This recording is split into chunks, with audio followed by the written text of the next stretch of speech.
1910s, Hartford, Connecticut. Once, the jokes of America's most famous writer echoed in these rooms. Tonight, a tour guide turns off the lights and asks, "Are you sure you want to hear the dark story of Mark Twain's mansion?" This house was built as a dream.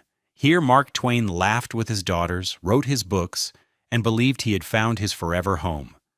In these rooms there were Christmas trees, dinners with famous guests, loud stories by the fireplace.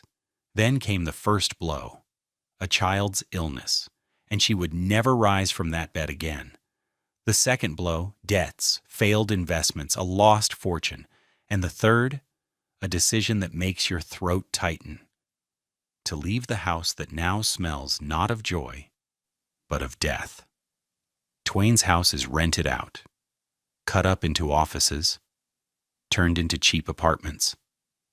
The family mansion becomes a strange, dark maze where people whisper about footsteps at night and the shadow of a little girl on the stairs. Decades later, someone wants to wipe it off the face of the earth, just for a parking lot. And right then, one last hope appears. How did the house where jokes were born become a ghost of its own story? And why did it, against all odds, not disappear forever? If you enjoy deep investigations into Gilded Age architecture and the families who built it, please like, subscribe, and tell me in the comments which house to explore next. Your support makes these detailed stories possible. Chapter 1. The House That Laughed Before It Went Quiet. If you enjoy deep dives into Gilded Age houses and the families who built them, please like, subscribe, and tell me in the comments which home to explore next. Your support helps me keep making these long, detailed stories. The tour guide's hand moves to the light switch. Darkness swallows the drawing room of Mark Twain's mansion in Hartford, Connecticut. 20 visitors stand very still. Outside, traffic hums on Farmington Avenue. Inside, the silence feels older than the street. Can a house remember grief? The guide asks. The question hangs in the air. Someone shifts uncomfortably. A phone screen glows for a second, then goes dark again. The guide goes on. In this room, Samuel Clemens, Mark Twain, read stories to his 3 daughters every evening. They sat right there, by that fireplace. He made them laugh. He made the whole country laugh. He lets the image sit for a moment. But in 1896, his eldest daughter, Susie, died upstairs. She was 24. Meningitis. Her parents were not even home. And after that night, this house never laughed again. The lights snap back on. The tour resumes. Visitors file through the billiard room, past carved wood and stained glass, up the grand staircase. They take photos. They read plaques. They leave. But one person stays longer. Her name is Maya, 28 years old, architecture vlogger, camera bag over one shoulder, notebook in hand. She came to Hartford for content, a famous writer's fancy house, Victorian excess, strong visuals, standard stuff. She did not expect the guide's story to land this hard. Maya lost her own father 2 years ago. Her family sold his house within a few months. Too expensive to keep? Too painful to visit? She has not let herself think about that house in weeks. Until now. She stands alone in the front hall, staring up at the carved wooden staircase. The late afternoon sun cuts through the stained glass windows, throwing red and blue patterns across the floor. People say a coffin was carried down these stairs in 1896. Susie's body, leaving the house forever. Her father was on a lecture tour in England, desperate to pay the debts that were crushing him. Her mother, Olivia, was traveling with him. Their youngest daughter, Jean, was away. Only Clara, the middle daughter, made it home in time. Susie died in her childhood bedroom, delirious with fever, calling for her parents. The house could not save her. The fame could not save her. The money, what little remained, could not save her. Maya feels something tighten in her chest. She walks through the dining room. The long table is set with period china, as if the Clemens family might arrive any moment for dinner, but they never came back to live here. Not really. After Susie's death, the family returned to Hartford only once, briefly, to pack. Then they left for good. The mansion was rented out. Strangers moved in. The rooms that once held America's most famous household became anonymous apartments, office space, storage rooms. By the 1920s, you could rent a cheap room here and never know whose laughter once filled the halls. Maya checks her watch. The museum closes in an hour. She has time for one more walkthrough. She climbs the back stairs, narrower and steeper than the grand main staircase. These were the servants' steps. People say 6 or 7 staff members lived and worked in this house during the Clemens years. Cooks, maids, a coachman. Their names are mostly lost. At the top, she finds Susie's bedroom. The door is open.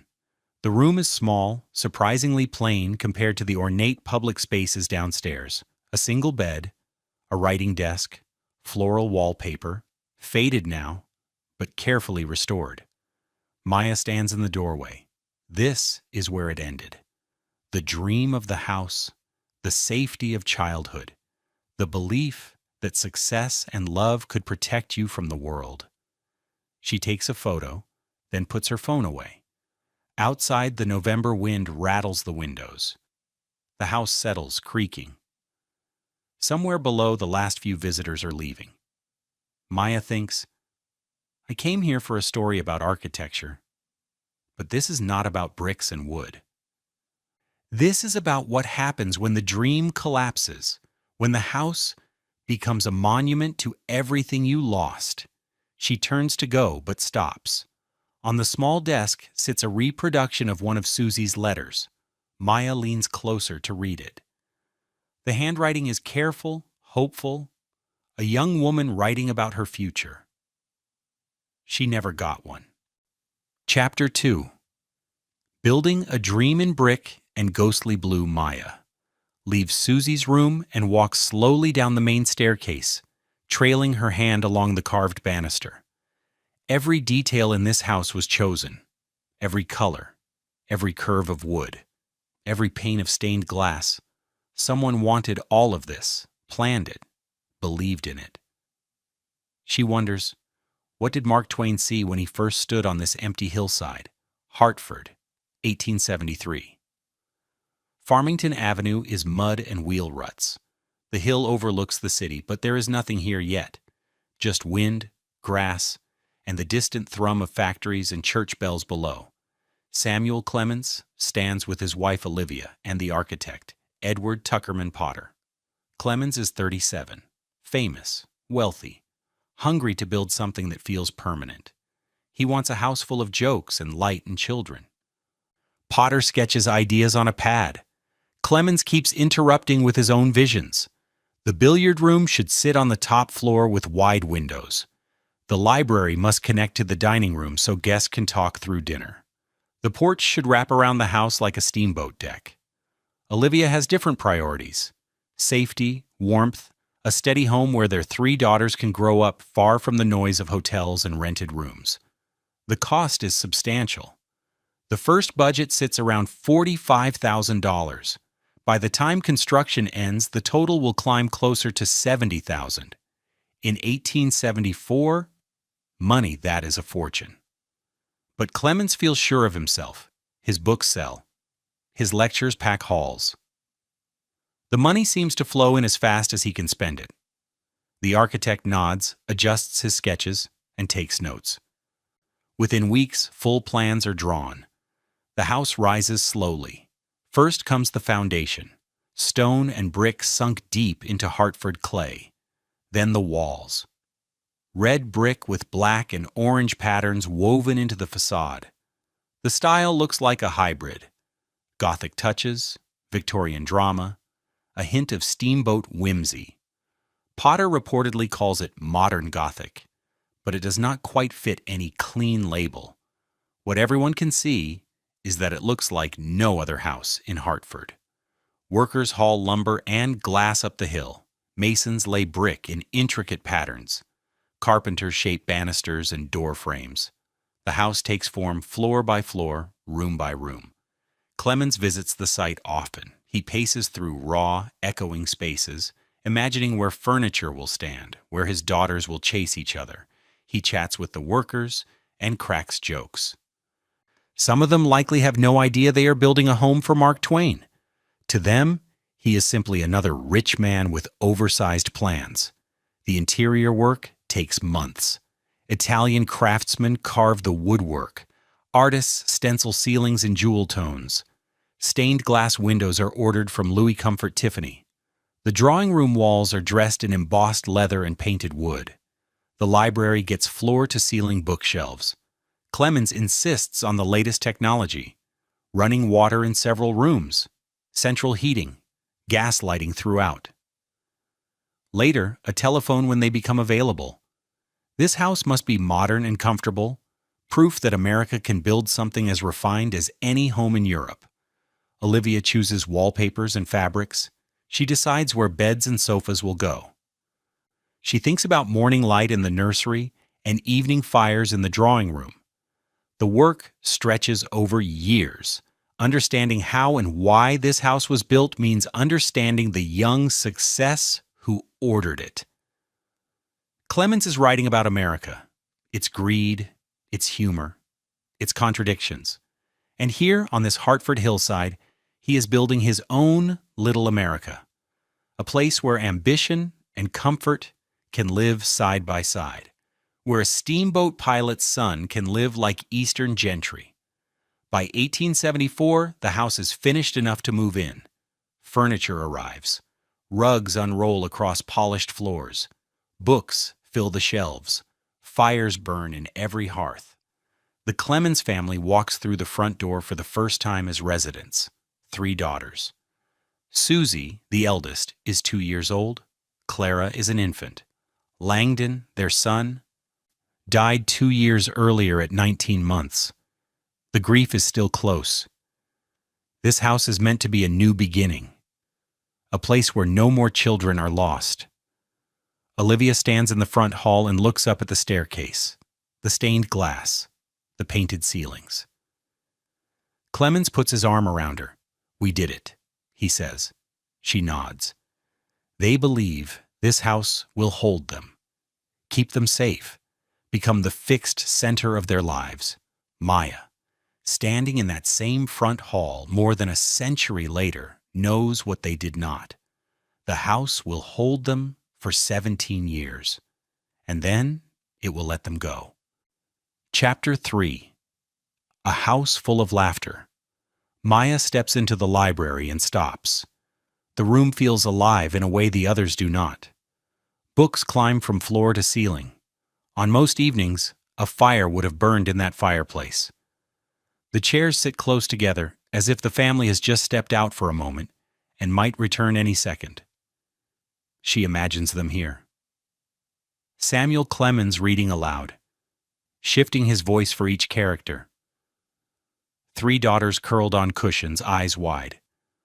Olivia in her chair, listening, smiling. For 17 years, this house was exactly what they wanted it to be. The family settles in fully by late 1874. Susie is 2. Clara is a baby. Jean will be born here in 1880. The girls grow up racing through these rooms, sliding down banisters, hiding in closets during games that echo through the halls. Clemens works upstairs in the billiard room. He writes at a small desk near the window, looking out over the Hartford skyline. The room reportedly becomes his favorite place in the house.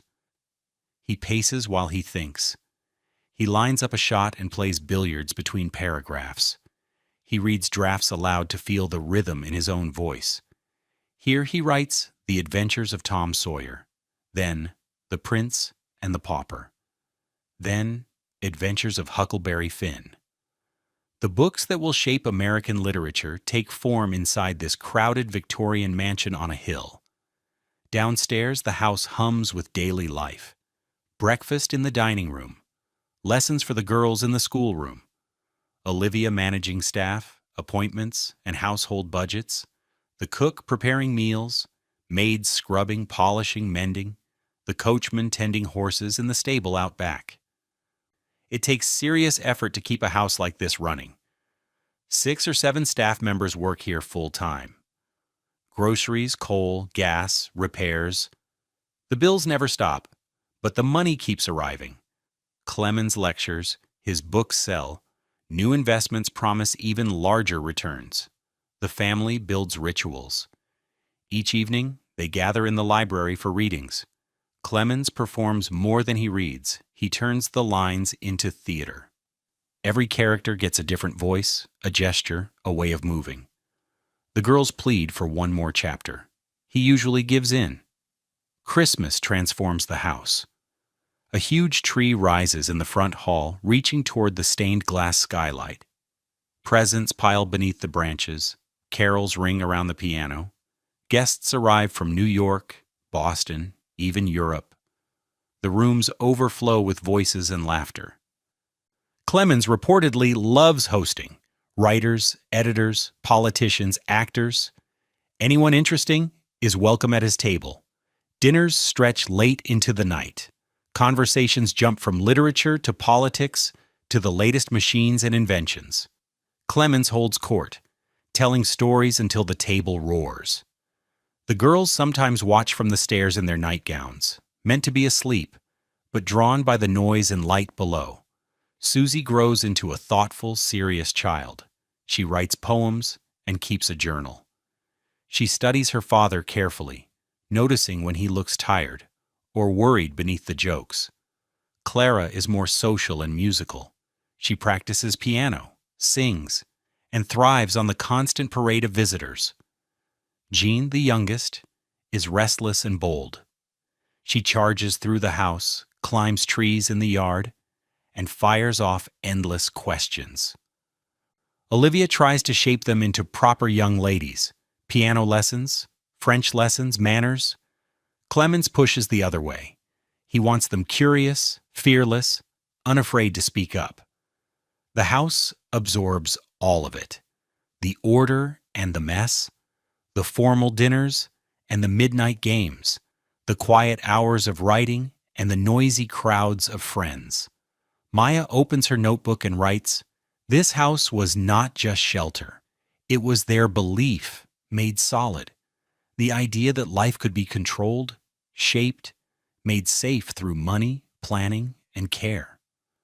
She looks around the library again. Every book on these shelves was chosen. Every lamp placed on purpose. Every rug, every chair, every painting on the wall. Someone obsessed over this room, wanted it to feel perfect. But perfection has a price. And money, as Maya knows from the guide's earlier comments, was already starting to slip out of their hands. She closes her notebook and walks toward the dining room. The long table is set for a meal that will never be served. Silver glints in the afternoon light. Crystal catches the sun, throwing sharp sparks across the cloth.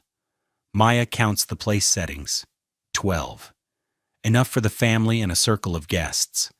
She wonders how many dinners played out here. How many conversations rose and fell over these plates.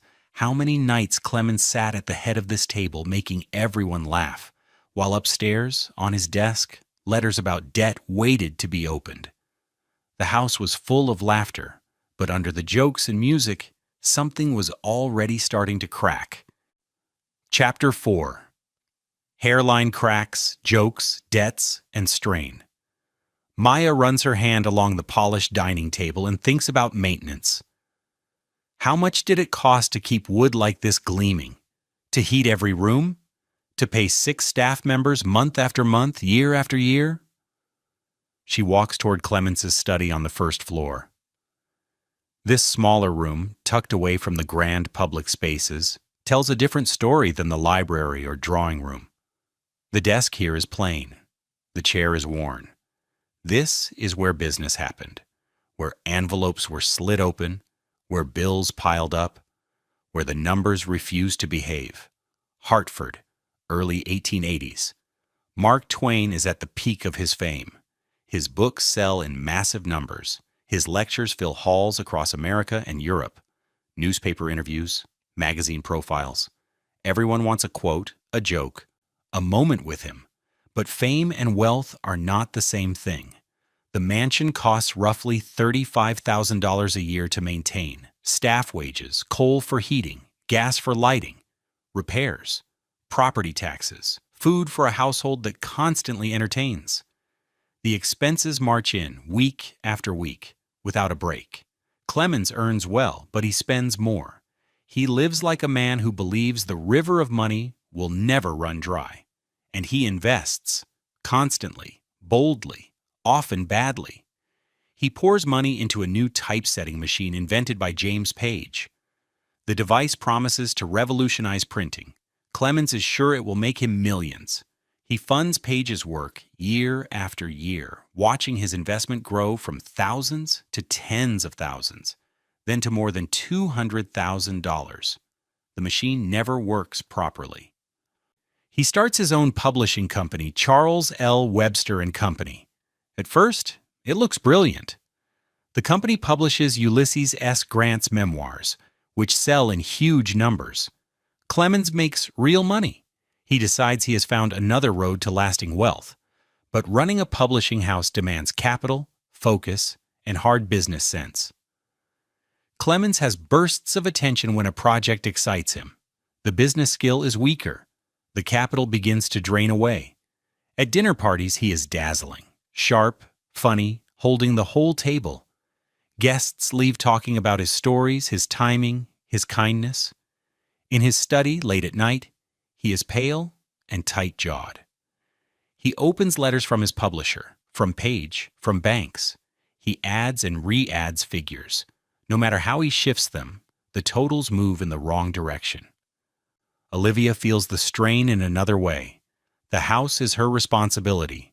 She manages staff, plans menus, keeps the social calendar full.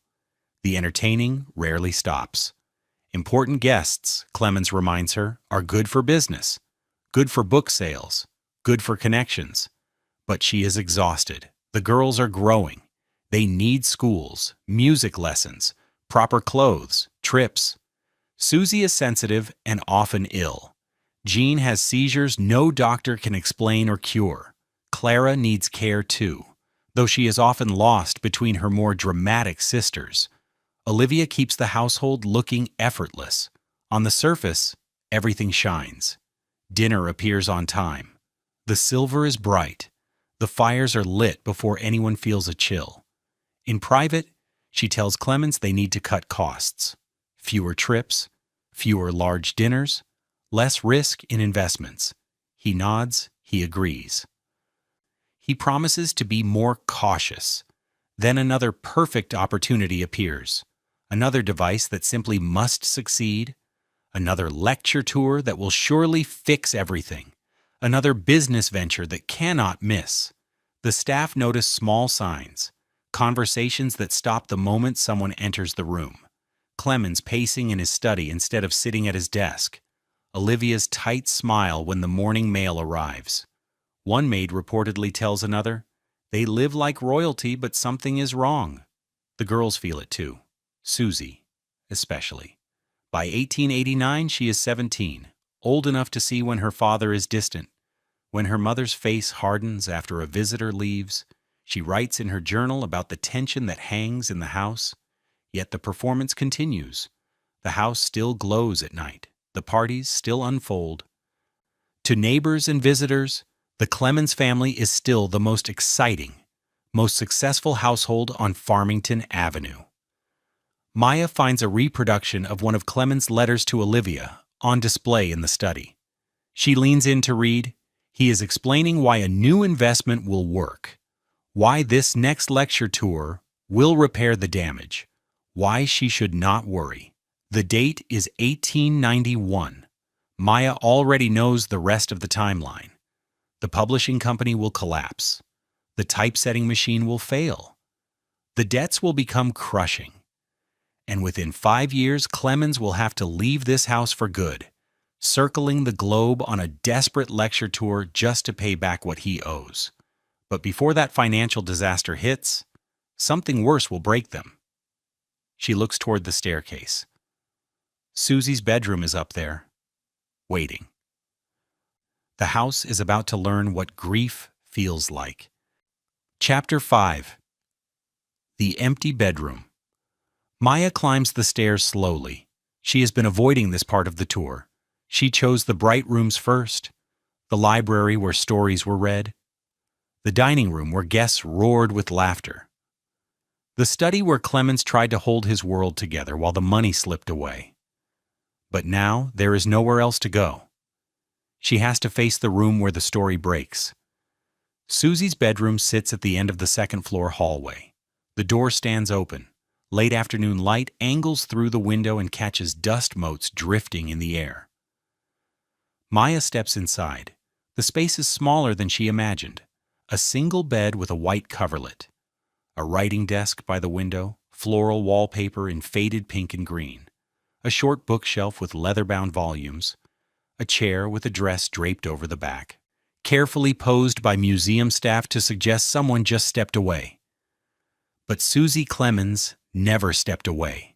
She died here, August 1896. The family is scattered. Clemens and Olivia are in England on a lecture tour, a last attempt to pay back crushing debts. Clara is with them. Jean is staying with family friends somewhere else in America. Only Susie has come back to Hartford. She is 24. That summer, she returns to the house and stays with the family's former housekeeper. She wants to be home. This place still holds a meaning no rented flat can touch: safety, childhood, better days. Then she falls ill. It happens quickly: fever, headache, confusion, meningitis. Though the doctors do not understand that at first. The housekeeper sends telegrams, urgent messages. Come home. Susie is very sick, but the Atlantic is wide. Telegraph lines carry words, not bodies. Clemens and Olivia scramble to book passage, but ships need days to cross. They pray, they wait. They hope the next telegram will say better. In Hartford, Susie's fever climbs. She becomes delirious. She calls for her parents. She cannot understand why they are not at her bedside. The housekeeper sits with her hour after hour. Doctors come and go. Nothing they try makes a difference. The bedroom turns into a sick room. Medicine bottles cluster on the nightstand. Damp cloths lie ready for her forehead. The curtains are drawn against light that stabs at her eyes. Her writing desk remains in the corner, covered with her papers, half-finished poems, letters she started but never sent, a journal where she wrote about what she wanted from the years ahead. She dreamed of becoming a singer, an opera performer. She had talent. She had plans. She stood at the edge of her adult life, ready to step onto the stage. Instead, she dies in her childhood bedroom on August 18, 1896. She is not truly alone, but her parents are still far away. The housekeeper and a few servants are with her. The telegram that reaches Clemens and Olivia at sea is short and final. Susie died today. Clemens reportedly breaks, completely. Olivia collapses. Clara is shattered. At the next port, they turn the ship around and race back toward America, but they are too late for the funeral, too late for anything except grief. When the family finally returns to Farmington Avenue, the house that once overflowed with life now smells of death and wilting flowers. Bouquets from the funeral still crowd the rooms. The air feels heavy, still. Wrong. Clemens drifts through his own home like a visitor. He walks to Susie's room and stops in the doorway. He cannot step inside. Olivia tries once, then never again. The bedroom is shut. The door stays closed. The house itself feels cursed now. Every corner holds a memory of Susie as a child, running down the stairs, laughing in the library, playing the piano in the drawing room. But she is not a child anymore. She is gone. and the house that was supposed to protect her did nothing. Within days, Clemens and Olivia leave Hartford. They cannot stay in these rooms. Every wall presses on them. Every hallway whispers what they lost. They never live in this house again. Not as a family. Not in any real sense. The mansion on Farmington Avenue, built as a promise of safety and permanence, has become a monument to failure. The money is gone. The daughter is gone. The belief that you can build something strong enough to keep tragedy out is gone with her. Maya stands in Susie's room, staring at the empty bed. She thinks about her own father's house, how quickly they sold it, how no one wanted to walk through those rooms after he died, how a building can turn from home into prison in a single moment of loss. Downstairs, the museum day is ending. The guide's voice floats up faintly from below, wrapping up the last tour. Doors open and close. Feet shuffle toward the exit. Maya takes one final look at the writing desk, at the books on the shelf, at the window where Susie must have stared out over Hartford and imagined a life she never got to live.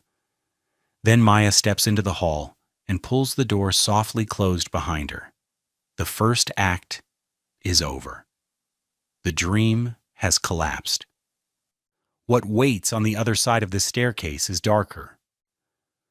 Chapter 6, Leaving the Stage. Maya descends the stairs and finds herself back in the front hall, where the tour began hours ago. The house is empty now, except for a single staff member getting ready to lock up. The silence feels different than it did this morning. Heavier, more final. She wonders what this silence sounded like in 1896 after the Clemens family left. Hartford. Late 1896. The house on Farmington Avenue stands with its windows dark. Inside, furniture sits under sheets. Grates are cold. No fires burn in the hearths. The staff has been dismissed. The family is gone. Clemens and Olivia cannot bear to return. Every room reminds them of Susie. Every hallway holds an echo of her voice. The house they built to protect their family has become the place where their daughter died. But they still own it. They still pay taxes on it, and they still owe money. Massive debts from the failed publishing company, from the worthless typesetting machine, from years of spending like the income would never end. Clemens is 59, broke, grief-stricken. Famous, but financially ruined. The solution is brutal. He goes back on the road. Lecture tours across America, then Europe, then around the world. City after city, hotel after hotel. Night after night, he stands on stage, making crowds laugh while his own heart feels hollow. Olivia travels with him. Clara goes too. Jean stays behind with relatives. Her seizures make long journeys dangerous. The family becomes a traveling unit. They rent apartments in London, Vienna, New York. They stay nowhere for long. They own a mansion in Hartford, but live out of trunks like people with no home at all. Lecture money comes in slowly, one performance at a time. Clemens pays his creditors bit by bit, determined to clear every debt. His honor demands it. His pride demands it. It takes years. Meanwhile, the house sits still. Then someone suggests renting it. The property is too valuable to stand empty. The mortgage must be covered. Taxes are due whether anyone lives there or not. If the Clemens family will not come back, another family can. Clemens agrees, reluctantly. Olivia never wants to see Hartford again, so the choice falls to him alone. The first tenants arrive in 1897. A business family. Respectable. Quiet. They sign a lease and begin sending monthly rent. The mansion becomes someone else's address. These new residents walk across the same floors where Susie played as a child. They sleep in bedrooms where the Clemens daughters once dreamed about their futures. They eat dinner in the room where Mark Twain used to hold court at the head of the table. But they are strangers. They have no history with this place. The famous writer is a selling point, not a wound. The landlord mentions his name but says nothing about the dead daughter, the failed devices, the family pulled apart by grief and debt. The rooms lose their story. One family moves out. Another moves in. The house is kept in decent repair, but no one loves it the way the first owners did. It is an asset now, not a refuge. Clemens continues his exile. He writes, he performs, he mails payments. But he never writes about the Hartford house. That chapter is closed in his mind, too raw to touch. Olivia's health begins to fail. The endless travel, the grief, the slide from wealth into worry. It wears her down. Her heart weakens. Some days she can hardly walk. Clara stays close to her. Jean's seizures grow worse. The family that was supposed to be sheltered by that grand house on the hill is scattered, sick, barely holding together. In 1803, Clemens finally pays off his debts, every creditor, every dollar. His honor is officially restored. Newspapers praise his honesty and stubbornness, but the victory feels thin. He is 70. His wife is failing. His daughters are struggling. And he still owns a house in Hartford that he will never again cross the threshold of. In 1804, Olivia dies in Italy, not in Hartford, not in the house she helped design and furnish, in a rented villa, far from the city where she once tried to build a permanent life. Clemens is shattered again, deeper than before. He returns to America but steers clear of Hartford. Instead, he builds a new house in Connecticut, smaller and simpler. He names it Stormfield and tries, in his own way, to start from scratch. The Hartford mansion stays rented. Seasons turn, paint fades, wood darkens. The carved details survive, but something at the core feels missing. Maya checks her phone. The museum is officially closed now. The staff member walks over, still kind even at the end of his shift. "We're locking up," he says, "but you can come back any time." She nods, thanks him, and steps out into the November cold. Behind her, the mansion's windows briefly glow and then go black as the last interior lights click off one by one. The house that Mark Twain built goes dark again. And what comes next, Maya knows, is worse than abandonment. It is the slow transformation into something almost unrecognizable. Chapter 7. Strange Tenants and Whispered Stories. Maya stands on the sidewalk outside the mansion, pulling her coat tighter against the wind. From here, the house looks different. Taller, more severe. Gothic, almost theatrical. The kind of building that collects stories, whether anyone wants it to or not. She thinks about everyone who lived here after the Clemens family left. Strangers sleeping in Susie's room, children running down the same stairs where a coffin was once carried, new families building fresh memories inside rooms, still lined with old grief. Did they feel it? Did they know? Hartford, early 1900s.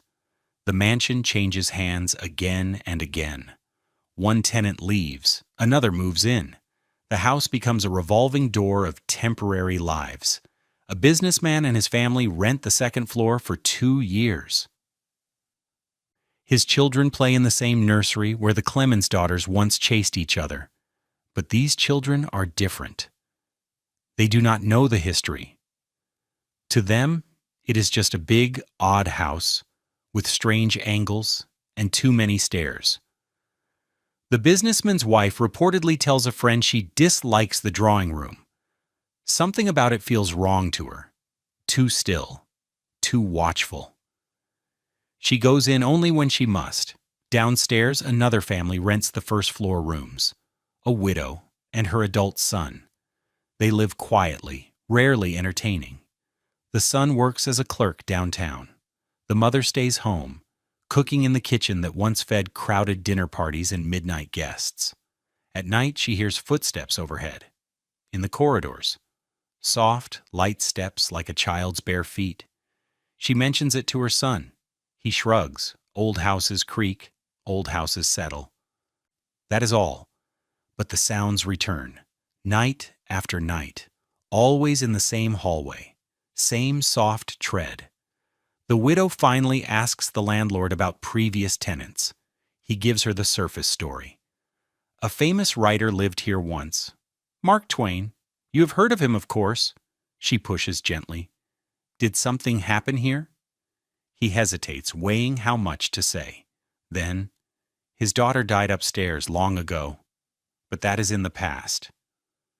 The widow stops asking questions, but she does not stop hearing the footsteps.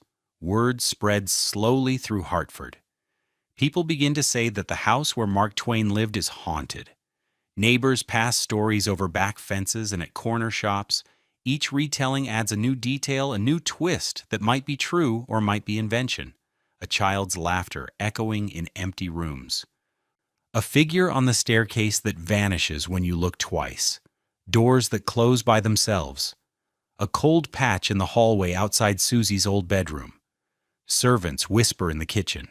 One maid refuses to go upstairs alone after dark. Another leaves her job suddenly, without a clear reason. The tales swell with each new voice. Mark Twain's house becomes Mark Twain's haunted house. The dead daughter becomes a full ghost legend. Real grief is turned into something people tell for a shiver and a smile. Local children dare each other to touch the front gate at night. Teenagers stand on the sidewalk after dark, staring up at the windows, inventing stories about the shapes they think they see. The house, built as a proud symbol of success and modern comfort, drifts into being Hartford's favorite Gothic story. Reality, though, is simpler and sadder. The house is not haunted by ghosts. It is haunted by memory, by the weight of what happened here, by the gap between what was promised and what life actually delivered. Tenants keep arriving and leaving. Most stay a year or two, then move on. The house is expensive to heat. The layout is awkward for ordinary families.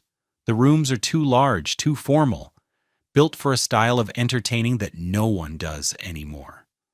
By 1917, Mark Twain himself is gone. He died in 1910, never having come back to Hartford, never again facing the rooms he once loved. Jean died in 1909, drowning in a bathtub during a seizure. Only Clara survives, and she wants nothing to do with the Hartford mansion. She has her own life now, her own home. To her, this house is just an asset, a line on paper. A weight, she sells it. The new owners do not care about preservation or sentiment. They care about profit. The house is large. The address is desirable. Hartford is growing, adding factories, offices, streetcars. They see an opportunity. Maya pulls out her phone and checks her notes from the museum tour. The guide mentioned this phase quickly, almost apologizing as she spoke.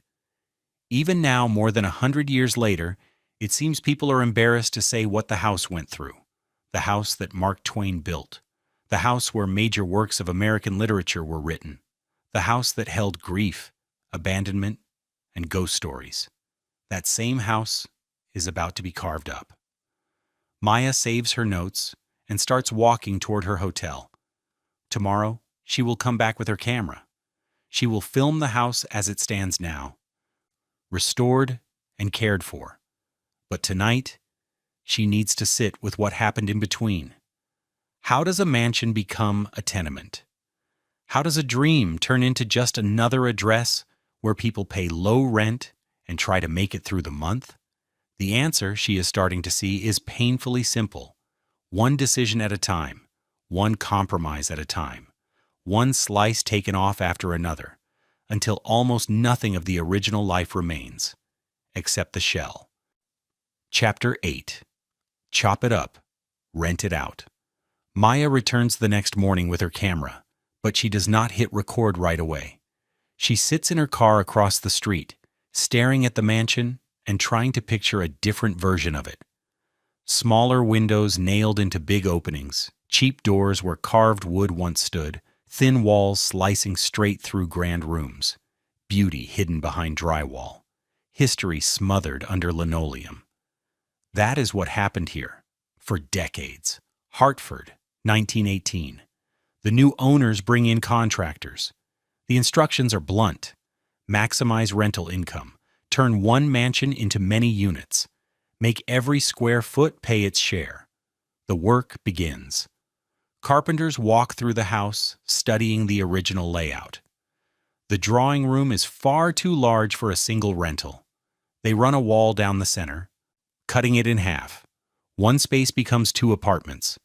The elaborate ceiling remains, stenciled and painted, but now it belongs to 2 different households who may never learn each other's names. The billiard room where Mark Twain once wrote becomes 3 small offices. New walls rise, the big windows are chopped up with partitions, desks replace the billiard table. Clerks and bookkeepers sit where Huckleberry Finn was drafted, tapping out reports and stacking ledgers. The grand staircase survives, but its purpose changes. It becomes a common hallway. Tenants from different apartments pass each other without speaking, their hands brushing the carved banister that is now just something to grip on the way up to cheap rooms. The library loses its books. Shelves are torn out. The space is carved into 2 cramped flats, each barely large enough for a bed and a small table. A stenographer rents one side. A factory worker lives on the other. They share a thin wall and can hear each other's arguments, coughs, and dreams through it. The kitchen is carved up too. Several hot plates, several ice boxes. Tenants share the same original space but cook separately, watching the clock, trying not to collide during the morning rush. From the street, the house still looks grand. Brick facade, Gothic windows, wraparound porch. But inside it becomes a maze. Narrow passages, abrupt angles, doors that open straight into other doors, rooms that feel wrong because they were never meant to exist in that shape. The rent is low. That is what counts now. Hartford is growing. Workers need places to live. The mansion provides shelter, but without dignity, without memory, without care for what it used to be. A single mother, a stenographer named Dorothy, rents a tiny unit on the 2nd floor in 1923. 1 room. A shared bathroom at the end of the hallway. $50 a month. She works downtown 6 days a week. She comes home exhausted, makes dinner on a hot plate, and sits at her small table typing extra freelance work for a few more dollars. At night, she feels watched, not by ghosts, but by the room itself. The space is too fine for what it has been turned into. She can see bits of the original wallpaper peeking out underneath newer, cheaper layers. The window glass is old and wavy. The floorboards are wide and solid, nothing like the thin wood in newer buildings. Someone built this room to matter, to last. Now it holds 1 bed, 1 table, 1 hot plate, and a life squeezed into a space designed for something bigger. Dorothy mentions the feeling to her neighbor, an older man who works for an insurance company. He nods. "You can tell this place used to be something," he says. "It is like living in a wedding dress somebody cut up for dishcloths." The image lodges in her mind and will not leave. Paint flakes off in the hallways. Parts of the porch begin to sag. Outside, Hartford moves on.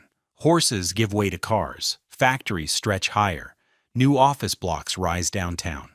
The mansion shifts from impressive to simply old. By the 1930s, the Great Depression makes everything worse. Rents sink. Maintenance stops. Tenants churn even faster. Some pay late. Some never pay at all. The landlords stop trying to keep up. The roof leaks. Brown water stains bloom on ceilings. Plaster cracks and falls. The heating system wheezes. In winter, tenants keep their coats on indoors and sleep under extra blankets. The house is dying slowly, not from fire or collapse, but from 1,000 tiny neglects. Every corner cut, every repair delayed, every year of treating it as mere property instead of architecture. Dorothy moves out in 1935. She finds a newer apartment downtown, Smaller, but cleaner. Built as apartments from the start. Honest about what it is. She never tells anyone she once lived in Mark Twain's house. She does not know.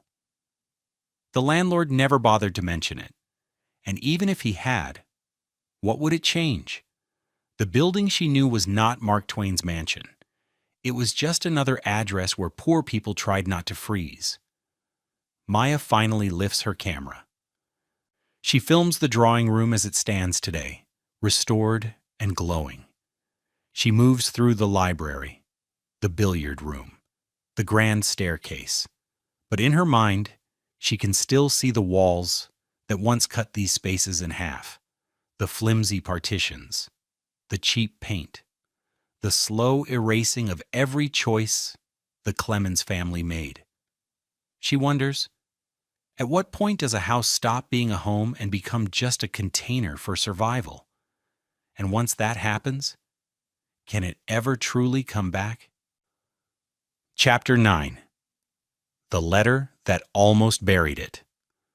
Maya lowers her camera and walks to the window.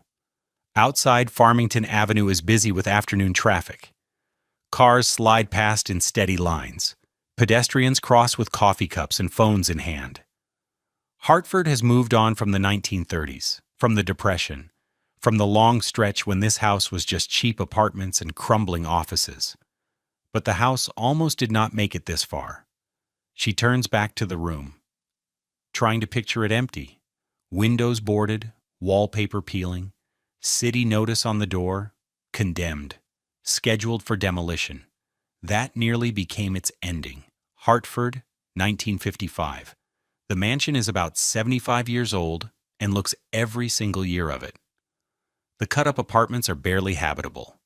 The old heating system fails more often than it works. The roof leaks in a dozen places. Plaster drops from ceilings in pale chunks. The front porch sags and feels unsafe. The current owner is exhausted by it, done with repair bills, tenant complaints, and furnace calls at midnight. The building has become more burden than asset. Then a developer makes an offer, not for the house, for the land. The proposal is blunt: tear down the worn-out mansion, level the lot, replace it with something useful. A parking lot at first, maybe a modern commercial block later. Hartford needs places for cars. Hartford needs new office space. Hartford, they argue, does not need a decaying Victorian shell tied to a writer most people barely think about anymore. The paperwork is drawn up. Permits are filed. Demolition is penciled in for early 1956. The house that survived Susie's death. Samuel Clemens' departure. Decades of neglect and subdivision. That house is about to vanish completely, but then someone actually reads a newspaper. Her name is Eleanor Brownell. She is 63 years old, a librarian, a lifelong Hartford resident. She has watched this city change street by street, seen grand buildings fall and bland ones rise in their place. She reads the Hartford Courant every morning with her coffee. Most days it is city council arguments, crime reports, society notes, stories that ask for attention, not action. On a cold November morning in 1955, her eyes snag on a small notice buried on page 7. Demolition proposed for Clemens property on Farmington Avenue. Eleanor freezes. She reads the line again. The Clemens property. Mark Twain's house. The house where he wrote Tom Sawyer and Huckleberry Finn. The house she walked past as a girl, when it was still proud, and people still talked about the famous family who had lived there. Scheduled for demolition. She sets her coffee down and stares at the newsprint until the words blur. Her hands start to shake. This cannot happen. This must not happen. That house is Hartford's memory, America's memory. You do not bulldoze the place where Mark Twain lived and worked. You do not trade it away for painted parking lines. But she is just a librarian. What can one person do? She begins with the people she knows. She calls friends, other librarians, teachers, people from her church group, anyone she thinks might feel the same shock. Her message is simple and urgent.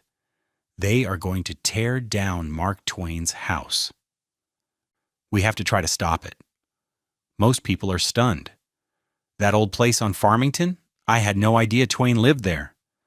That is exactly the problem, Eleanor says. No one remembers. But that does not mean it does not matter. She organizes a committee. They call it the Mark Twain Memorial. At first, there are 6 of them, 3 librarians, 2 teachers, 1 retired journalist. They gather in Eleanor's living room, surrounded by books and stacks of clippings, and start to plan. First task, attention. They phone newspapers.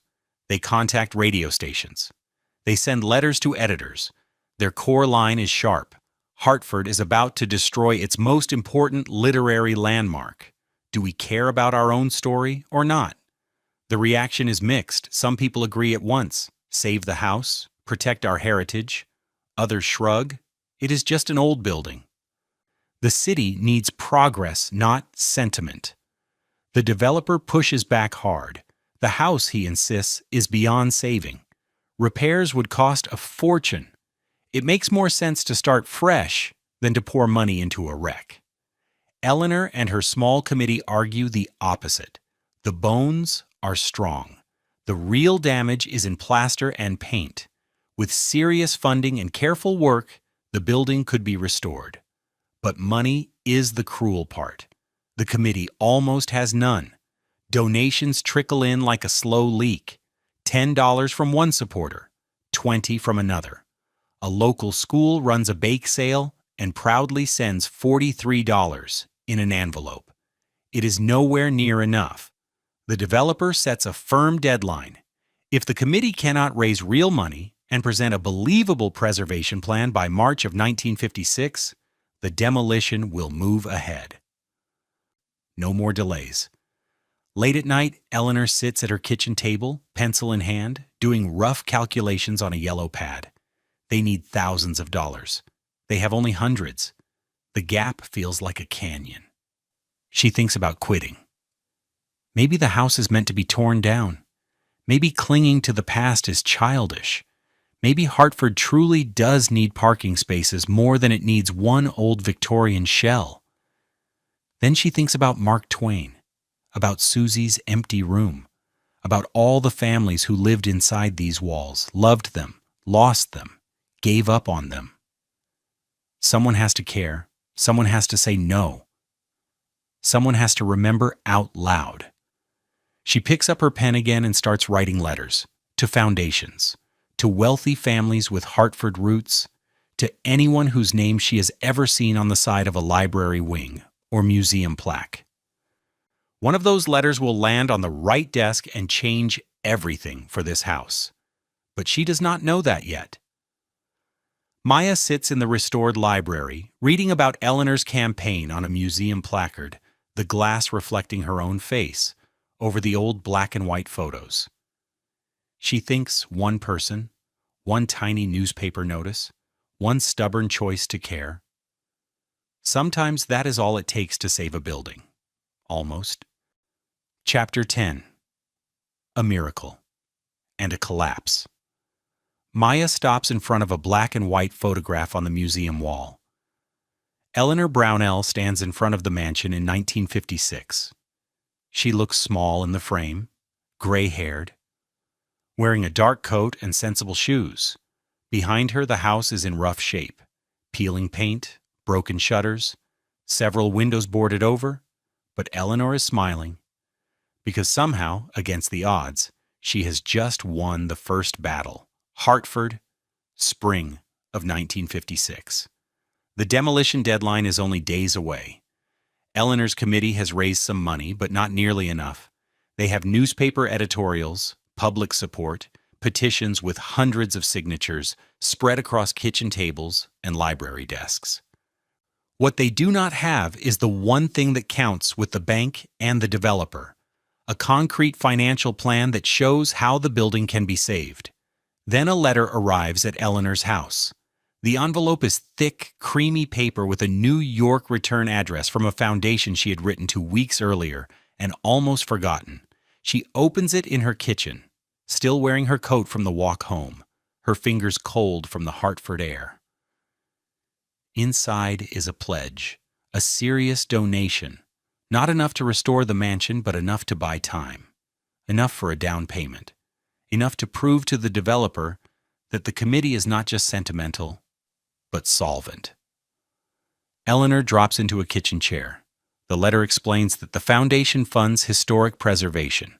Mark Twain is a major American writer. His Hartford home should not be lost.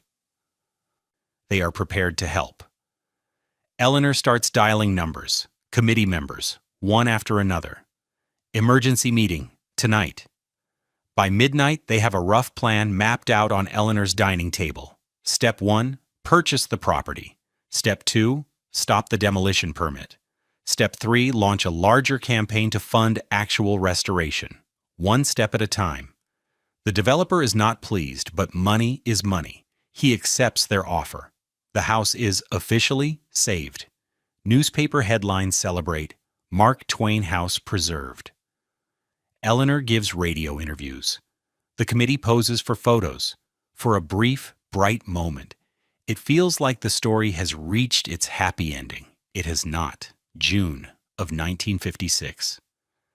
Eleanor and her committee finally walk through the front door with architects and contractors at their side. They knew the inside would be rough. They expected leaks, cracked plaster, bad wiring.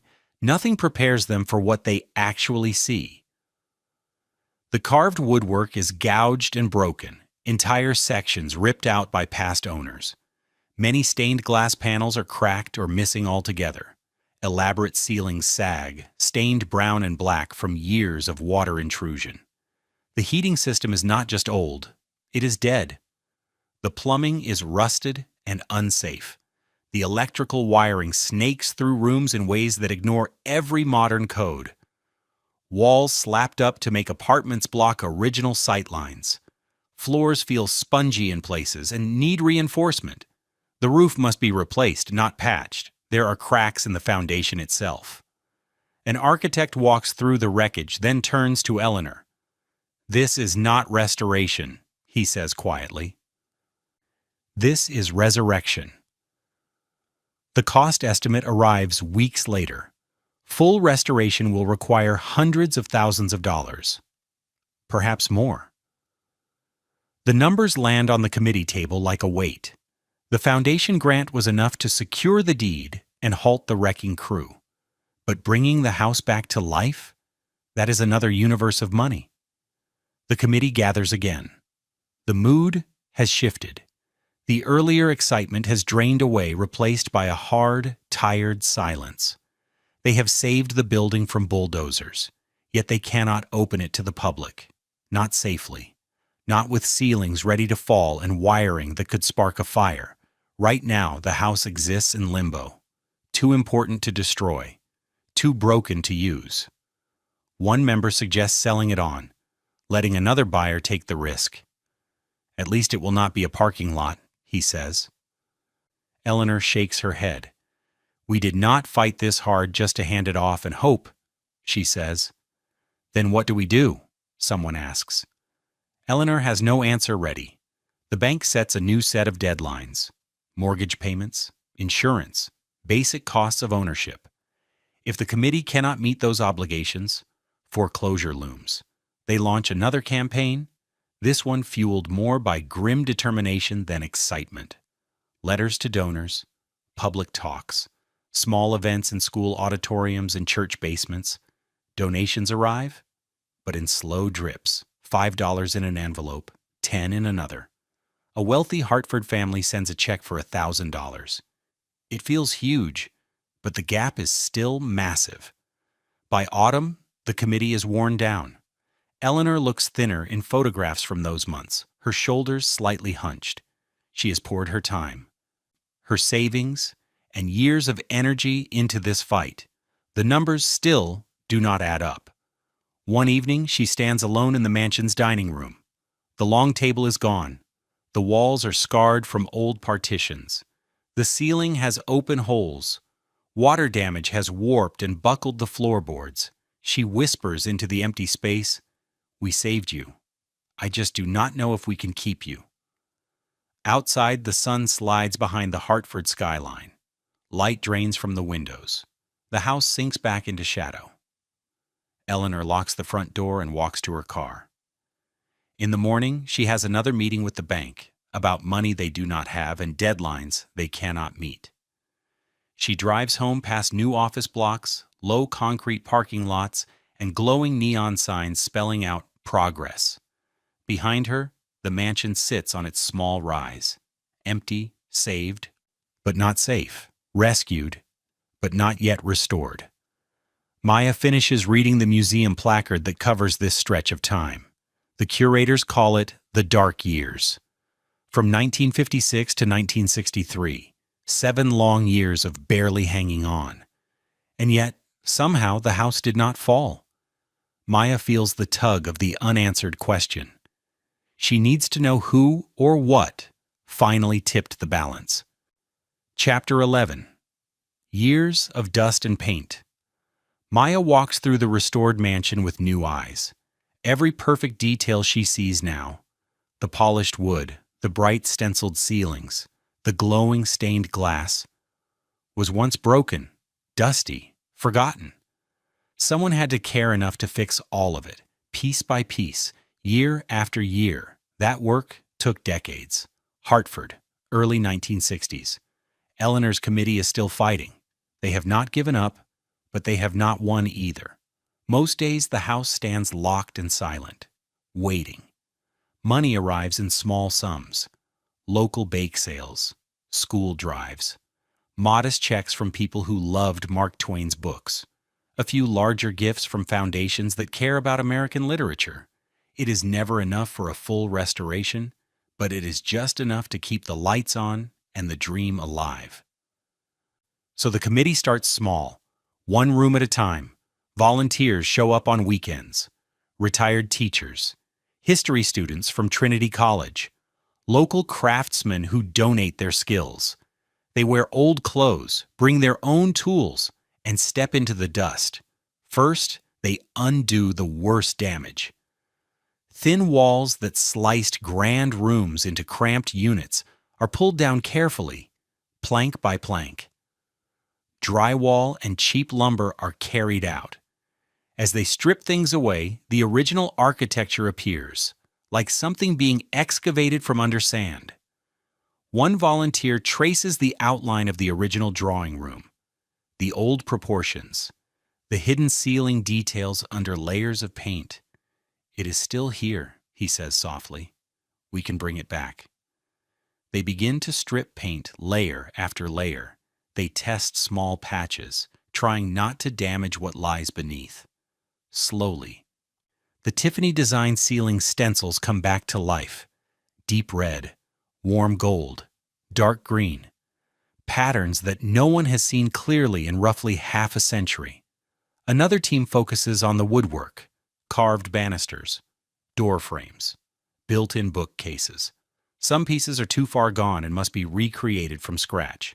A local woodworker studies old photographs and surviving scraps, copying the patterns as closely as he can. Engineers stabilize the structure. Beams are reinforced.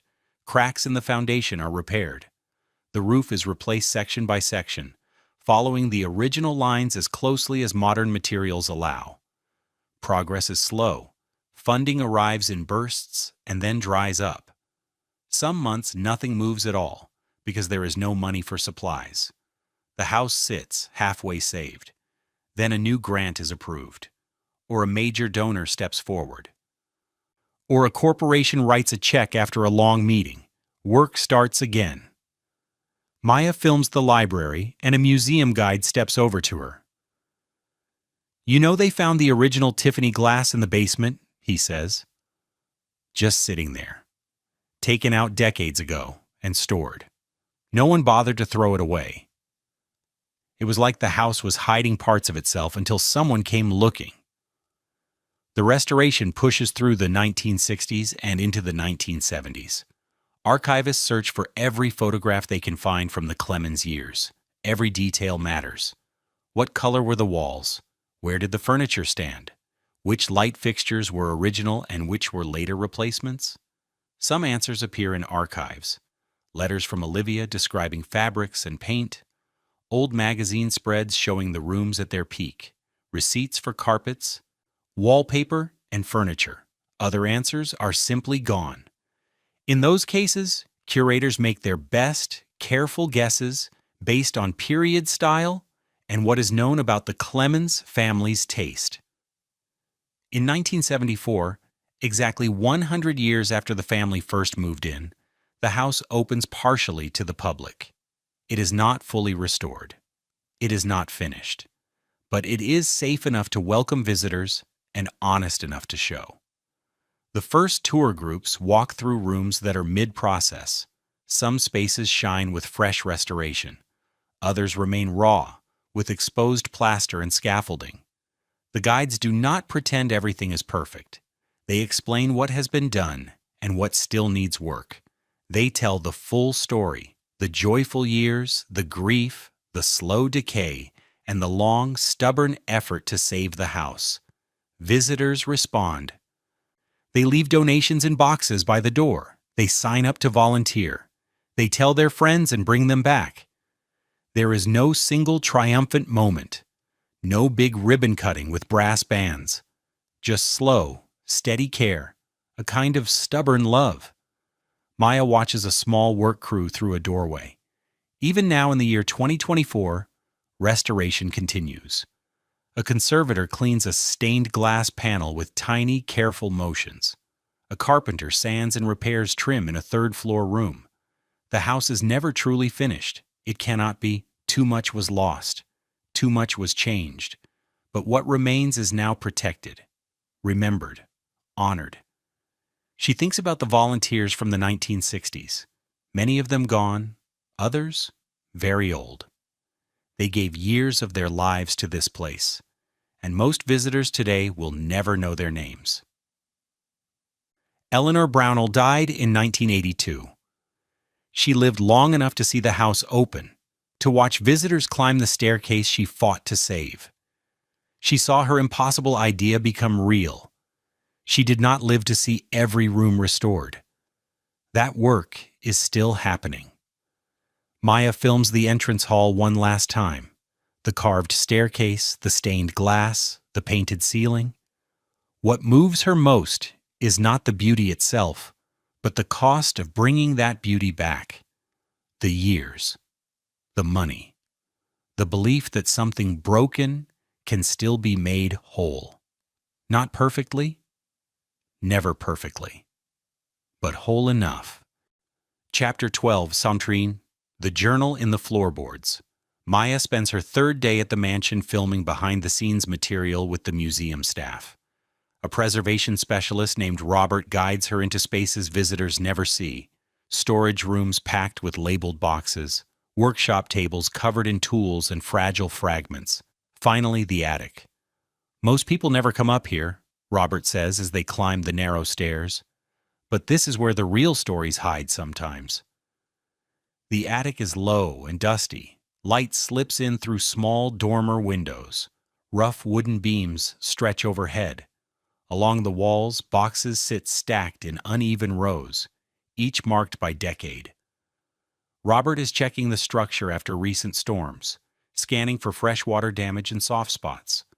Maya follows with her camera, filming exposed rafters, old insulation, and the layered history of the roof from below. People think restoration is just about making things pretty, Robert says. It is really about figuring out what happened. You learn to read the building like a book. He kneels near one corner where several floorboards look different from the rest. See here? These boards were replaced in the 1920s probably. Different wood, different nails. The house keeps its own record if you know how to look. He presses one board. It shifts slightly under his hand. Loose. This should be secured, he mutters, jotting a note. Maya sets her camera on a nearby box and helps him lift the board. Underneath, In the shadowed gap between the joists, something dull catches the light. A small notebook, water damaged, leather cover gone almost black from age and moisture. Robert lifts it out carefully. The pages cling together. The spine is nearly gone. "This should not be here," he says quietly. The tone in his voice has changed. They carry it down to the conservation lab. Robert pulls on gloves, now handling the notebook like it might crumble if he breathes too hard. Using a thin metal tool, he eases the pages apart millimeter by millimeter. Inside, the handwriting is faint but still readable. Pencil, not ink. A woman's script, small and controlled. Maya leans closer. The first dated entry is from 1922. The writer gives only initials, E.M. She is a tenant. She rents a small third-floor room for $12 a month. The entries are brief. Notes about long days at work, about coming home exhausted. About winters so cold she sleeps in a coat and summers where the heat traps itself under the roof. About neighbors she hears through thin walls but never really meets. One entry stops Maya cold. March 8, 1923. Mrs. Patterson says a famous writer lived here once, but I do not believe her. This house is too sad and broken for anyone famous. It feels like a place people forgot. I feel forgotten here too. Sometimes I think the house knows. We are both just waiting. Months later, another entry. September 14, 1923, leaving tomorrow. Found cheaper rooms downtown. I will not miss this place. Too big and too empty and too full of ghosts at the same time. But I feel bad leaving it. Like I am abandoning something that cannot take care of itself anymore. The final entry reads, I hope someone remembers this house someday, not because of the famous writer, because of all of us who lived here when nobody cared. We existed here too. That should count for something. Maya feels her throat tighten as she reads. She thinks about everyone who passed through this house in its dark years. The stenographer working late, the factory workers dragging themselves up the stairs, clerks, widows, single mothers, people who handed over rent and tried to survive, then moved on and vanished from the record. No one saved their stories. No one mounted plaques for them. The museum tells Mark Twain's story, Susie's story, Olivia's story, even Eleanor's story. But E.M.? She is just initials in a water-scarred notebook, hidden under a random floorboard, found only because a board had come loose. Can we add this to the archives? Maya asks. Robert nods at once. Of course. This is the house's history too. He lets her photograph the pages. Under soft lights, he positions the notebook gently so the spine is not stressed, turning each sheet with gloved fingertips. That night, back in her hotel room, Maya scrolls through the photos on her laptop. She reads E.M.'s words again. We existed here too. That should count for something. Maya opens a new document. At first, she plans to continue the script she outlined before coming to Hartford. But her fingers do not follow that plan. Instead, she starts writing something different. A story where E.M. stands beside Mark Twain, where the stenographers and clerks and widows are part of the mansion's timeline, not just background noise. A story that admits the whole truth, the glory years, the years of grief, and the long, quiet decades when the house was simply a tired building where ordinary people tried to get by. She writes late into the night. Her video will not be just about Mark Twain's mansion as a Gilded Age postcard. It will be about what houses keep inside them. Fame and heartbreak, dreams and damage, the celebrated and the forgotten. All of it matters. All of it is real. She thinks about her own life, her student loans, her small apartment, the constant feeling of being one tiny person in a very large, very loud world. Easy to overlook, easy to erase. Maybe that is why this house hits her so hard. Not because it was once grand, but because it fell apart and still survived. because in the end, someone chose to remember it. Chapter 13. A Haunted House That Heals. Maya posts her video 3 weeks later. She keeps the title simple, The Dark Story of Mark Twain's Mansion. But the story inside is heavier, quieter, deeper than her usual work. It runs about 43 minutes, far longer than most of her uploads. She threads everything into one line of memory. The family's joy in the 1870s, Susie's death, the sudden abandonment, the long years of decay, the cheap apartments carved out of grand rooms, Eleanor's desperate fight, the slow, stubborn restoration, and finally, E.M.'s journal, her words read aloud in the empty drawing room. The video ends with Maya sitting on the mansion's front steps at dusk. "This house was built as a dream," she tells the camera. "Then it turned into a nightmare. Then it turned into almost nothing. Just a warren of cheap rooms where forgotten people tried to survive. And now it is a museum. But what does that really mean?"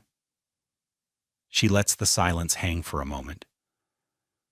"I think it means we chose to remember," she says.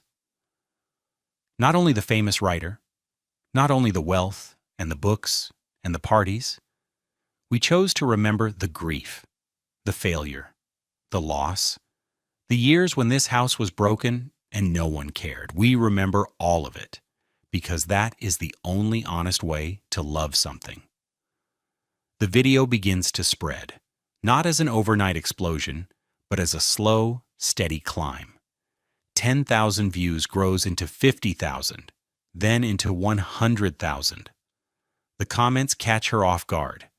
Someone writes, "My grandmother lived in that house in the 1930s. She never told us it was Mark Twain's house. She just said it was cold and sad. Thank you for remembering her."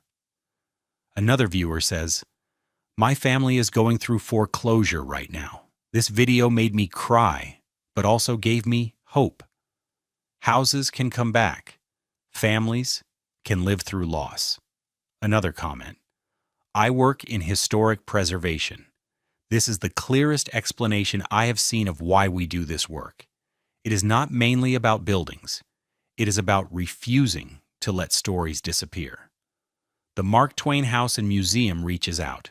They want to feature E.M.'s journal in a new exhibit about the mansion's full life. Every era, every layer of use, not only the years when the Clemens family lived there. Maya says yes immediately. She returns to Hartford for the opening. Near the front entrance, the museum has built a small but precise display. E.M.'s notebook rests in a climate-controlled case. Beside it are photographs of the mansion during its tenement years and a list of documented residents from the 1920s and 1930s, reconstructed from city records.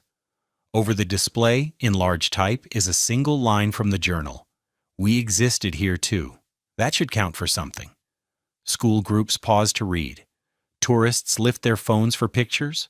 A few older Hartford residents begin sharing their own memories of the building when it was sliced into apartments and offices.